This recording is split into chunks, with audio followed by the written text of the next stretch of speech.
Good afternoon, everyone. Welcome to my YouTube channel, Mrs. Kingsley Luna Ragons Vlog.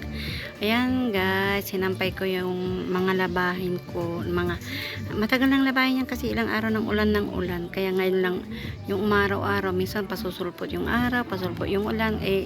Medyo tumagal yung araw ngayon. Kaya sumikat yung araw, nilabas natin tong mga damit para yung susunod na naman na lalabahin, ayan, yun na naman sasampayan is pag naililim ko yan yung tutupiin ko guys. Kaya po pala guys, inayos ko na rin po itong mga lalagyan ng halaman ko. Yan guys, dito ko inilagay yung aking aglaw saka itong piko sa, pero ito ililipat ko guys dito, ay medyo iuusod ko to dito banda, yan, diba, ilalagay ko dyan, yan. Hindi ko pa maharap guys yung ito ay yung kalachuchi nilalagay doon sa may bakod kasi hindi pa nabunutan yung gilid ng yung sa may gilid, medyo madamo pa. Tingnan guys yung yung alokbati, tumubo siya dito. Yan. Lilipat ko dun sa bakod. Ayan guys.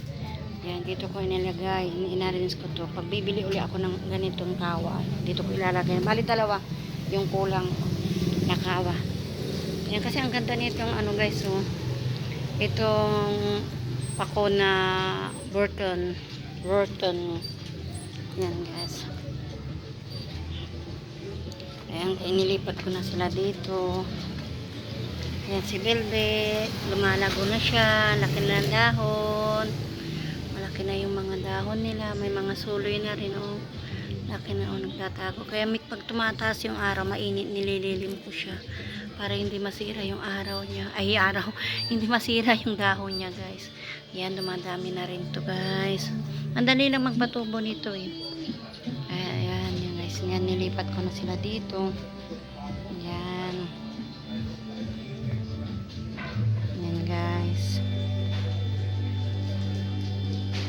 Ayan.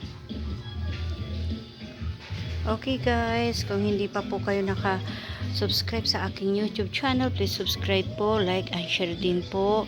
Maraming salamat. Don't forget to like and share. God bless everyone. Maraming salamat po. Thank you po. God bless po.